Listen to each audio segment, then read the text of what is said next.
Welcome to my new show, Unpack Your Bags with Dr. Danita. This is my baggage claim series, and it will be a weekly opportunity for you to pop in and have that time to just unload.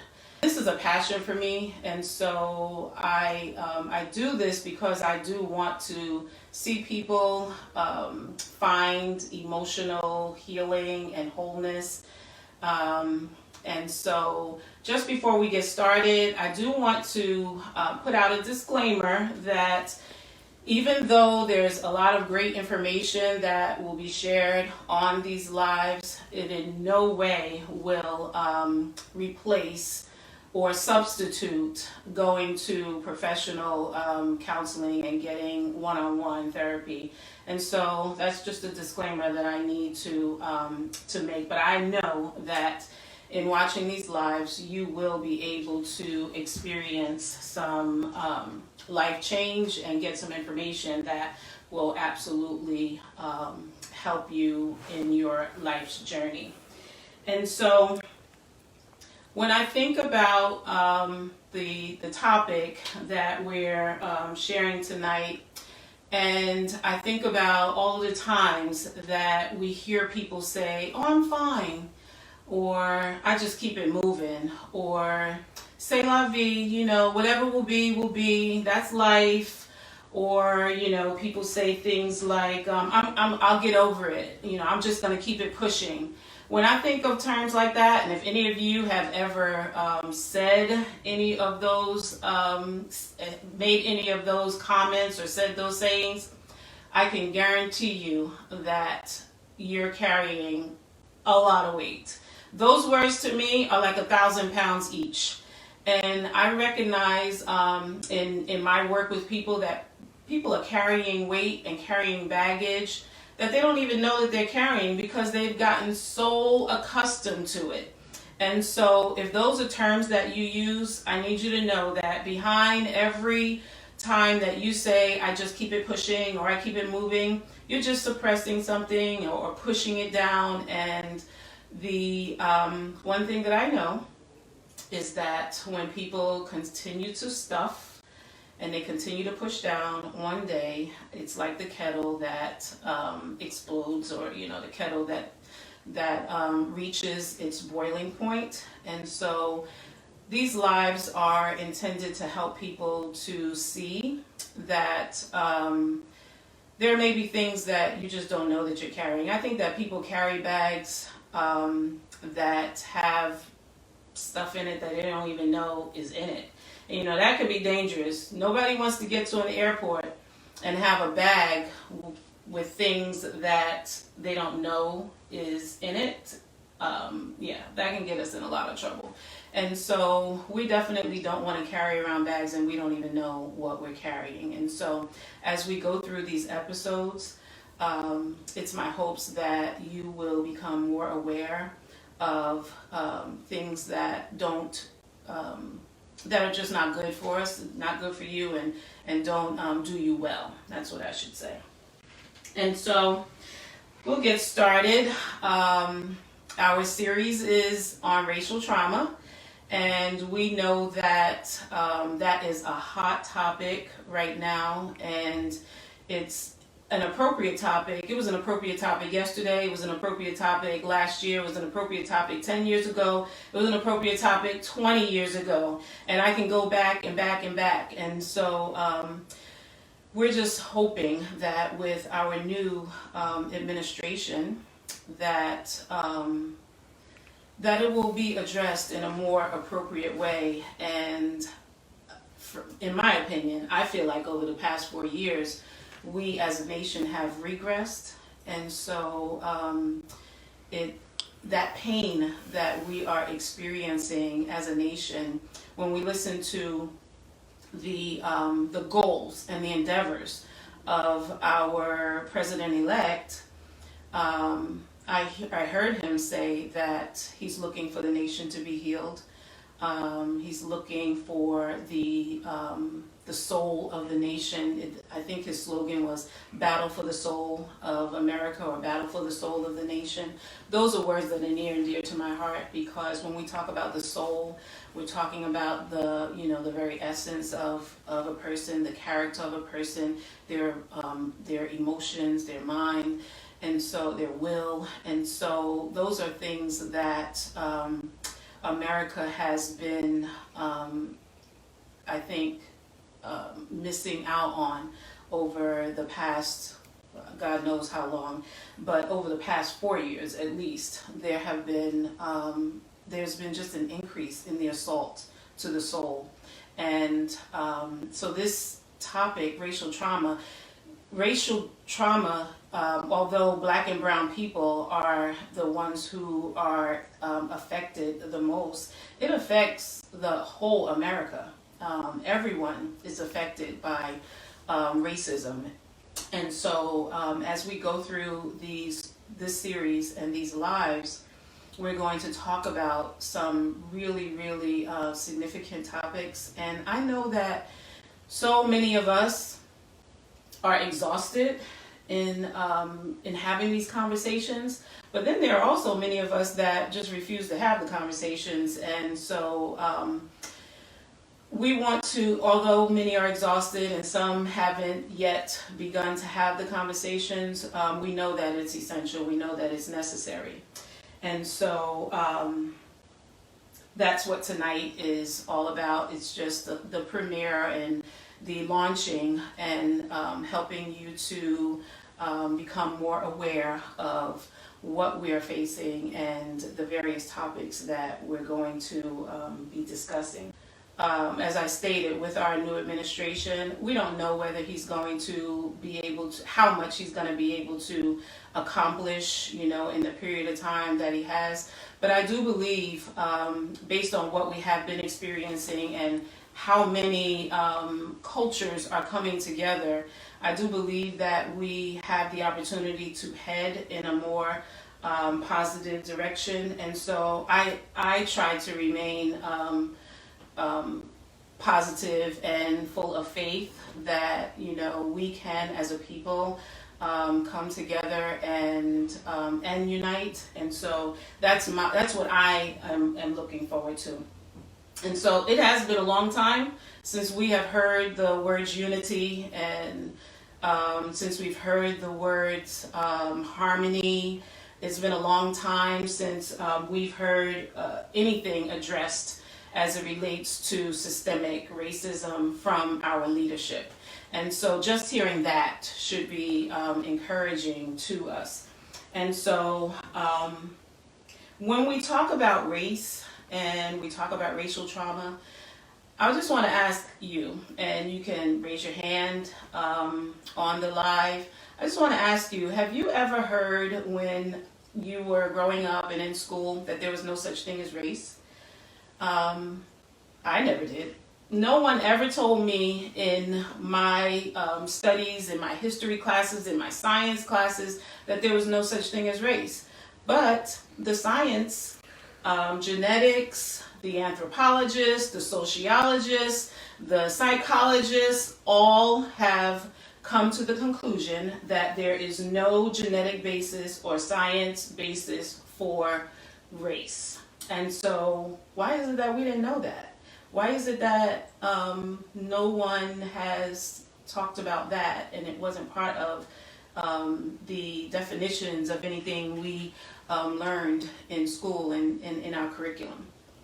And so I can't really see if you are actually raising your hands, but hopefully you are engaging, and when I get ready to go, when I get an opportunity to go back, I'll see who was actually engaging. And it will also help me if you engage. It will help when we go into the series and the topics that will come in the weeks ahead. It will help me to be able to determine some extra information that may need to be added. And so when we talk about race is actually a social construct, and it's human invented. And it was invented so that a classification of people could take place. And so it serves a group of people to have the terminology of race. And so it was really to justify slavery and to justify genocide. And so when we talk about race, we actually really need to be just saying geographical locations, because we all look different because we were from different areas of the world, and our features and our color adapted based on where we came from. I'm not sure if you all know Bill Nye the Science Guy, but Bill Nye was one of the ones that my kids grew up with, and he said there really is no such thing as race. We all come from Africa. We are all of the same stardust. We are all going to live and die. We're going to live and die on the same planet, a pale blue dot in the vastness of space. We have to work together. There is absolutely no such thing as race. And so when we think about that, it's still, it causes us to think like all this time there's been no such thing as race, but we have racism. And when we think about racism has undergirded America. It's been it has braced America. And so it's braced American life. And so without racism,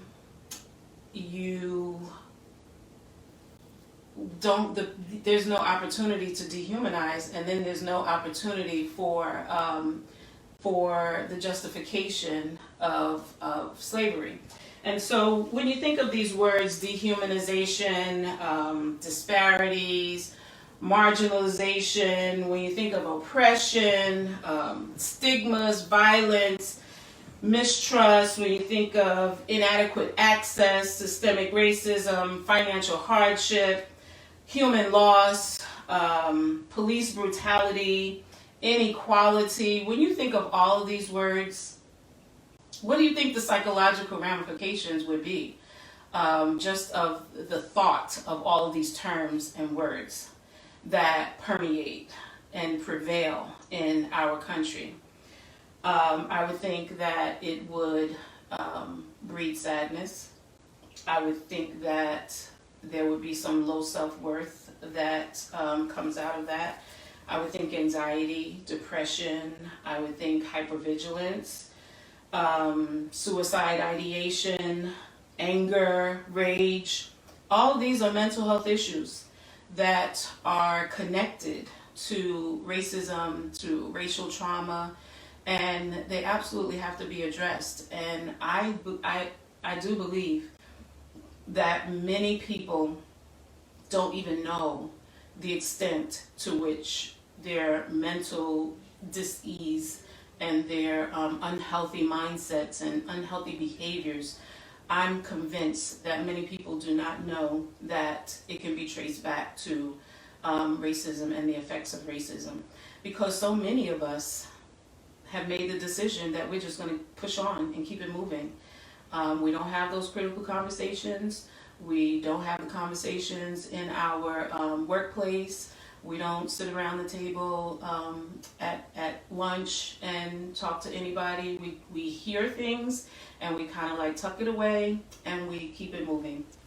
But in us, it's doing more than you can imagine. And so when earlier I talked about that baggage, things that people don't even know that they're carrying, and that being the most dangerous baggage, that's the baggage that we want to be able to make you aware of. Those are the things in your bags that we want you to become more aware of.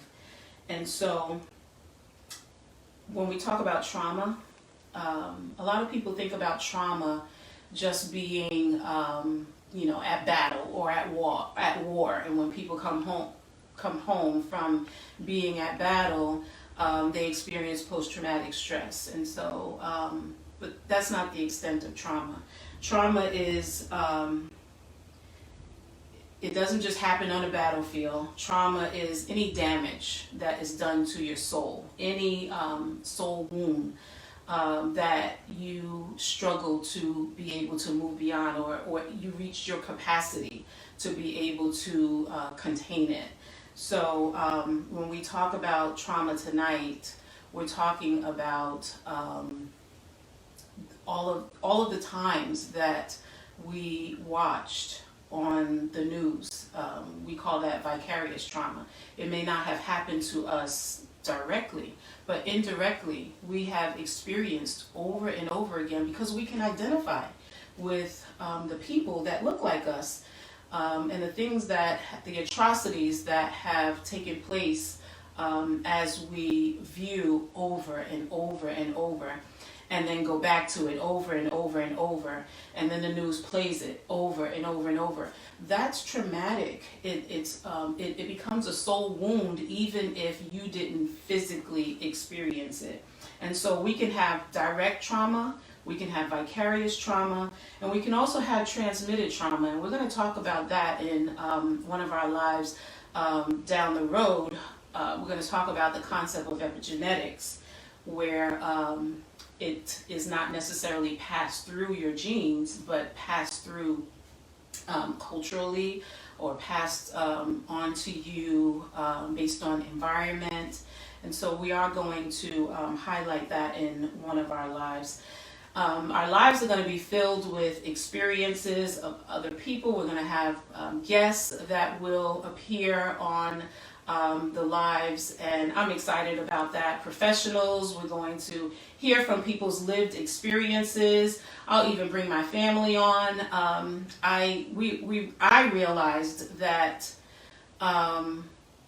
living in the community in which I live in, that a lot of us think that we're doing well for our children by quote unquote bringing them to certain communities so that they can get the education that we believe that they should have. But in some ways it does more damage than good. And so I'm going to have my kids on, and I'm going to have them talk. And I remember having a conversation with my husband, and we were just talking about how we thought we had paid the price with everything that we experienced when we were growing up. Surely 20, 30 years later, we shouldn't still be at the same place. The things that we experienced when we were growing up. We're going to talk about some of those things, and I know that many of you are going to be able to relate to my story, to my children's story. Our stories are not unique. It's the story of Black and brown people. And so we're going to, in the lives to come, share people's lived experiences, and I'm just excited about what's going to come out of this series. And so people ask, why this topic? And as I think about it, it's because it matters. Black education matters. Black economics matters. Black women matter. Black men matter. Young Black adults matter. Black children matter. Black mental health matters. And with mental health being my passion, and the people I serve, I do serve a high population of Black and brown people. And I desire to see all people, of course, emotionally whole. But knowing what Black and brown people face and what we have been facing, the heightened experience of trauma that we have been facing over these past few months, surely anyone who is in any profession where they can make a difference should be doing that. And so I feel like I can make a difference with this being what I've been trained to do. And so ultimately, Black Lives Matter. And I know that that is another one of those statements that that's an assault to the wound, a wound to the soul, and an assault to the soul when we say that Black Lives Matter, and the retort is, or the response is, well, all lives matter. Well, we know that all lives matter.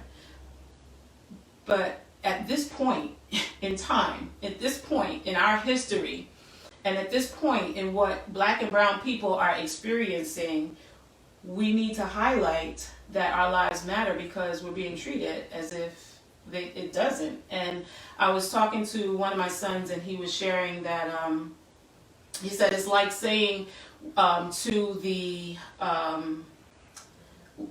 fireman when he comes to put out the fire of the house next door, and the neighbor says, whose house is fine, hasn't been touched by the fire, and the neighbor says, but what about my house? And the fireman looks like, well, your house isn't burning down. Of course your house would matter if your house was the one burning down. And so when we say that Black Lives Matter, it's because of where we are now. It's because of where we have been in history. And so it's insulting, it's hurting, it's painful when people make jokes. I was listening to a YouTube of a pastor who was sharing in his discourse. He was giving the characteristics of a Bible character. And he talked about the Bible character being bald head. And this particular pastor was also bald head. And he ended his statement by saying, bald heads matter. When you do when those things are done, that's hurtful. It's painful. And I don't know that, it's done out of malice. But that level of ignorance, if you don't understand that it's painful, it is ignorance. It's ignorance if you don't understand that something like that would be painful. And so when we say Black Lives Matter, it doesn't mean that no one else's life matters. It just means that we're trying to highlight that at the moment so that somebody will hear us, and that somebody will listen, and that something will be done about it. And so, how many of you I'm going to start sharing about some of the topics that we're going to talk about in the weeks to come. How many of you heard, and you can either put your hand up or you put a thumb up, put a thumb down if you never heard these terms, but we're going to talk about post-traumatic slave syndrome. How many of you have ever heard about post-traumatic slave syndrome? Thumbs up, thumbs down. It will help me in my in the preparation for that particular topic to know whether this is something that everybody knows about, or it's something that people haven't really heard about. But when we think about post-traumatic slave syndrome, we're talking about how the past has influenced the present as it relates to people of African descent, people here in America, people who have through the generations experienced different behaviors and different mindsets that have been passed from generation to generation to generation that don't serve us well.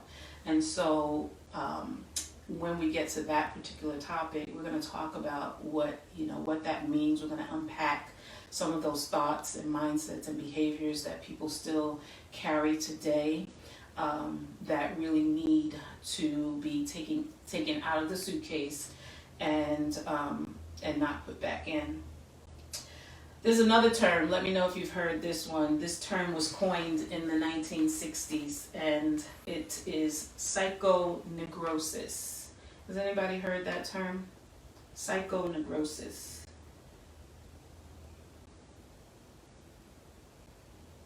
So that too is a term that was, again, coined in the 60s, and it was used as a definition for Black and brown people who had a difficult time letting go of the mindset of slavery. And letting go of a mindset that will keep them stuck and keep them from being able to move forward and progress. It was a word that was coined for black people that were stuck and black people that couldn't progress in life. These were people that were struggling with identity and struggling with knowing their true self. If you struggle with your identity and you struggle with knowing your true self, chances are you're going to struggle with being able to move forward because you have no target, you have no goal, you don't even know who you are to establish a goal to go someplace. And so that's what that term was coined for, that season of a time period where people were stuck. How about white fragility? Is that term familiar? We're going to have one of our topics will be white fragility. There's a good book out called White Fragility. Robin DiAngelo, she wrote that book, and I appreciate her, I respect her, because in her book and even in her talks, she shares very vulnerably about what it's like for her as a white person in her attempts to learn and to become more aware of her whiteness, her white superiority, and be okay with being open and honest about what she doesn't know about black people. And so her book, White Fragility, Why Is It So Hard for People to Talk About Racism, is an excellent resource for you. But the focus of that book, she talks about how people, most often, the reason why white people are fearful or a little bit hesitant to talk about racism is because they are embarrassed. Some feel guilty. And she talks about there's no need to feel guilty except if you're not going to do something about it. If you're not going to be part of the solution, then there's no need to feel guilty. She also talks about how there are many that don't believe that racism actually exists, which is really sad. But there are many white people that don't believe racism exists. And they say that if we continue to talk about it, it just keeps us divided as a country. So, as if to say, if we don't talk about it, we'll come together some way by osmosis. And then you have those that, are unaware, and they say things like, oh, I have black friends, so certainly I can't be racist. I have a black sister-in-law and cute little black nieces and nephews. I have little black grandchildren. Certainly I can't be racist. And so she really addresses that topic and addresses it well. And so we're going to talk about that. I have a quote here by Charles Blow. He's a journalist, and he says, "One doesn't have to operate with great malice to do harm. The absence of empathy and understanding are sufficient." And so there's this terminology called agnotology. And agnotology means willful ignorance. And so when white people are willfully remaining ignorant and choosing to lack understanding of what reality is for black people, that's the greater harm that's being done. So for one to say, I'm not racist, it's not enough. What you really have to get to the place of saying, I'm an anti-racist. Because when you make a choice to be an anti-racist, it means that you're going to get in the trenches and you're going to get out there and you're going to do what's within your capacity. If writing policy and laws and things like that is not what you do, then you leave that to, who does that. For me, this is what I do. And I would expect that white counselors would not just gloss over the issues that our nation is dealing with, and be proactive. And so in the workplace, if you are anti-racist, you're not going to just let the jokes about black people fly, and even if you don't laugh, choose not to say anything. When you choose not to say anything, then that means you're not participating in being an anti-racist. You're just saying, okay, I'm not racist, but no, I'm not bold enough to address that. And so when you make a decision to be anti-racist, you would say in that cafeteria, you know what, that really wasn't funny, and I'm sure that hurt our friend that is, sitting with us and eating lunch with us. And so when you come to the aid of, because you have more power than we do.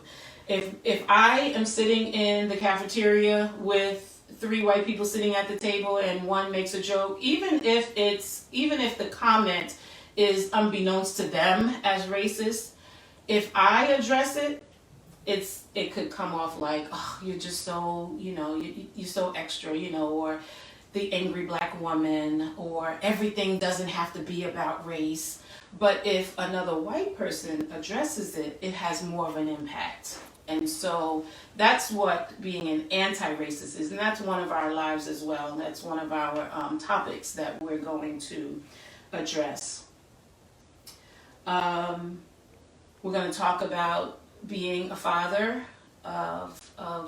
being a father raising black children. That topic, I can't breathe. We have mothers who can't breathe.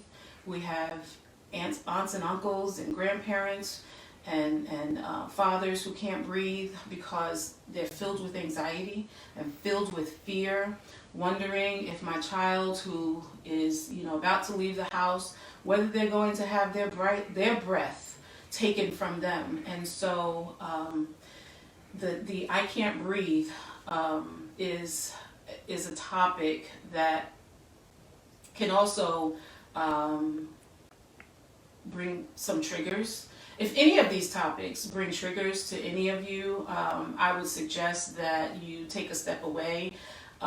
We're going to have people that will be available. I'm trying to rally up some of the counselors so that they'll be available if you have to, post something, and, they will be able to respond to you. If there's, feeling that you may have that you may just need someone to help you process through or address. But we absolutely cannot counsel via live or via text. We're going to talk about black women in the workplace, low pay, disrespect, nearly zero representation as it relates to leadership, very few black women VPs or C-suite positions, the hair issue. I'll tell you, one time I think it was it was a couple of years ago when I was making my decision to go natural, and I said to my kids, I'm literally sitting there like, oh my gosh, is this gonna affect my business? And I'm literally, and I'm not the only one. I'm not the only one that has had these thoughts like, oh gosh, if I go natural, what kind of impact is that going to have, when I get to the workplace?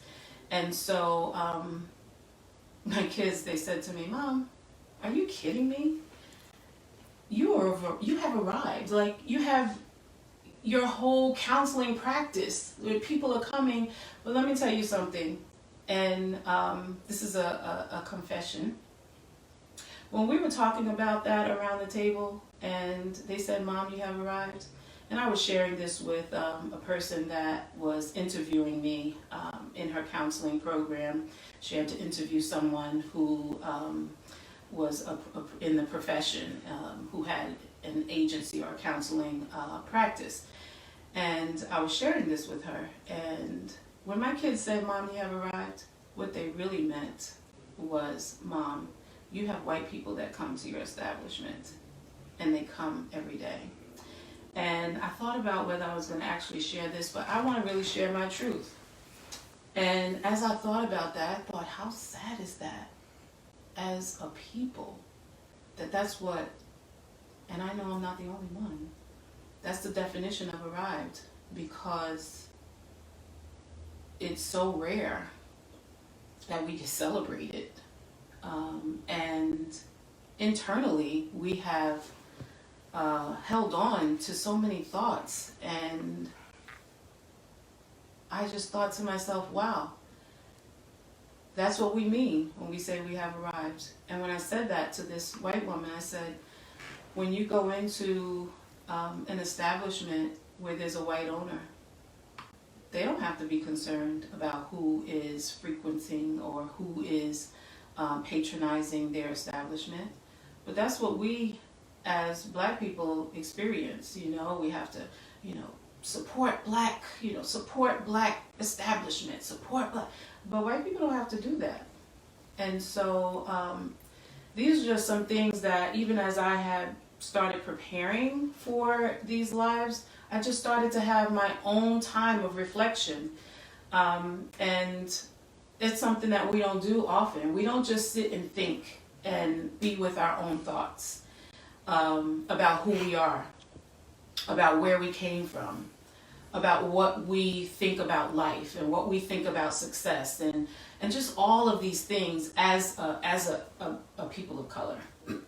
And so we're going to talk about women in the workplace. We're going to talk about institutionalized racism as it relates to education, as it relates to housing and communities. We're going to talk about the school to prison pipeline. We're going to talk about food apartheid, which is real, which is also not addressed. That our people that live in communities where there's a McDonald's on every other corner, but there's no Wegmans. There's no stores where they'll be able to find real fresh fruits and vegetables and food that will be nutritious for them. And all of this absolutely affects your emotional health. And I don't think that people readily make those connections, that eating right has a direct impact on your emotional stability. And so that's another topic that we're going to address. And it's important, it's significant. We'll talk about racism in the church, which we have seen, which I have felt over these past 4 years more than I have, and especially during this election season. Just different comments that I have heard and different ideology of white evangelicals. I'm just trying to wrap my head around it, some of the thought processing and some of the ideologies, and just trying to really understand. I'm not here to judge. I really do want to understand what the thought processing is behind some of the comments and some of the ideologies that are held. And so we're going to have some of those critical conversations and invite people in to talk and to share. We don't necessarily have to agree, but we do have to respect one another. And I just want people to be able to respect who we are and what we are experiencing and put some validation to it. I want to know that I'm valued, and I want to know that my feelings and my thoughts and my experiences, my lived experiences, are validated, and the people that look like me, their lived experiences are validated. So we're going to have those critical conversations. We're going to invite police officers to also engage in those conversations. So you don't want to miss any live, because every single topic is going to be one that is educational, and it also will wrap back around to how it affects you emotionally. And so I'm going to come back to a couple of questions that I raised earlier, and just want you to think about this. Would you just as soon avoid having those racial and race kinds of conversations with your colleagues and just keep it pushing, keep it moving? It's not worth it. Think about that. Do you keep conversations about race just around your dinner table? Which, I mean, obviously, you know, with family we talk, but how much good does it do to just keep it around your dinner table and not really speak your truth to others? Your truth, whether you are black and brown or whether you're white or, you know, from any other race, culture. Not speaking your truth keeps others in a place of ignorance. And I know that many say we don't have to. We're not in, you know, there's no mandate where we have to have yet another exhausting conversation. But I'm personally in a place where I want to educate people. And so even though it's an exhausting conversation, and I also put myself in the position of somebody saying, here we go again, I'm going to go there again. And so just wondering where you are with that, you know, what your thoughts are. You know, are you just like, I'm just too exhausted and I am where I am in life and I'm just going to do me and do my family? Or are you at the place where it's like, enough is enough? Like, how long do we actually go around this mountain? Like, how long are we going to actually live this experience? I remember my daughter saying that one of her classmates said to her, come on, get over it. You know, slavery was abolished over 150 years ago. And she's like, but you don't know, my grandfather was still, my step-grandfather escaped off of a plantation. So it may have been 150 years ago that it was abolished, but people were still enslaved. And how about we're still enslaved today? Some people just don't know how much they're enslaved today. And so it's not a just get over it. I want you to hear my lived experience. I want you to know that I'm only a generation or two away from my ancestors that were on plantations. So as we come to an end for this particular live, this is what I'm going to do at the end of every live. I just want you to take a minute to sit, to think, and to reflect.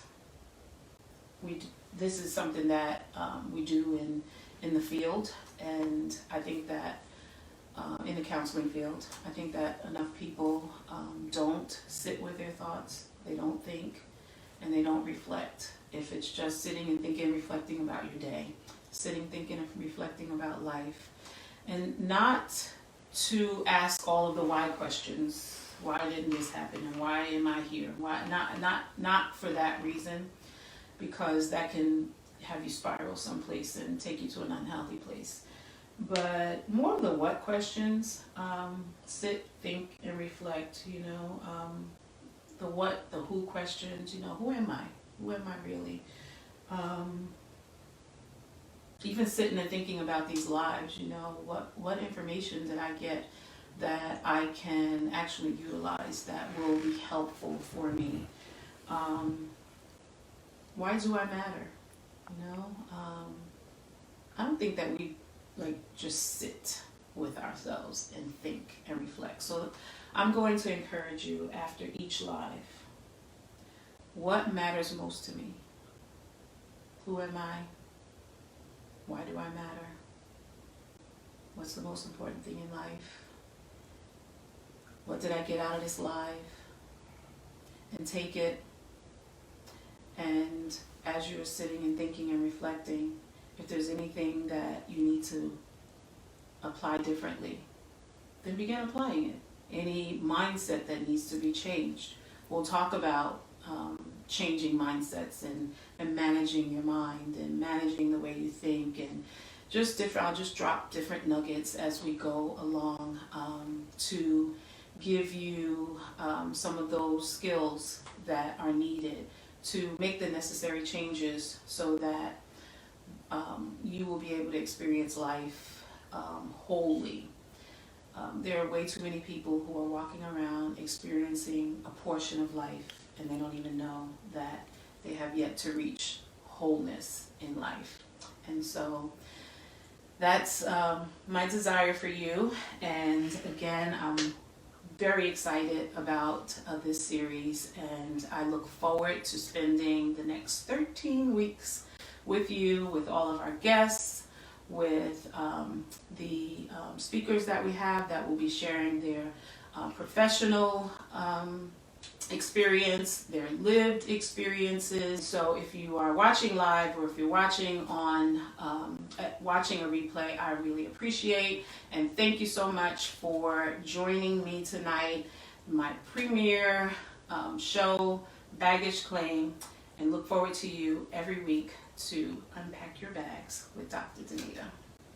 Thank you for joining me.